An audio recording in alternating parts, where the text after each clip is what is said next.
এই মেয়েটি ছিল। এবং এই যে উপকার আমি জীবনে ভুলতে পারবো না। এইরকম একটা নৃশংস হত্যা, একটা অমানবিক কাজ, একটা ডাক্তারকে মেরে ফেলা মানে একটা ভগবানকে আঘাত করা। একটা ডাক্তার মানে আমাদের সমাজের ভগবান। আমার খুব ইচ্ছা ওর মাকে একবার দেখি, যে ওর মাকে দর্শন করা মানে ভগবানের দর্শন করা। দাদা, আপনার সাথে সম্পর্ক কেমন এই মেয়েটির সাথে? আমি চিনতাম না। যেদিন আমার ওয়াইফের হাঁটুর মালাই চাকি সরে গেল, সেদিন রাতের বেলায় আমি ঘোলা হসপিটালে নিয়ে গেলাম। ঘোলা ট্রান্সফার করলো সাগর দত্ত।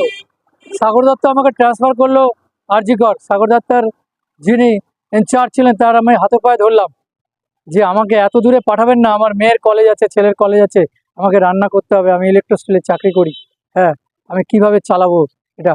তখন স্যার বলল যে আপনি যান, আমরা নিশ্চয়ই আপনাকে হেল্প করব, আমাদের ওখানে ডাক্তার আছে, আমি এখানে ফোন করে দিচ্ছি।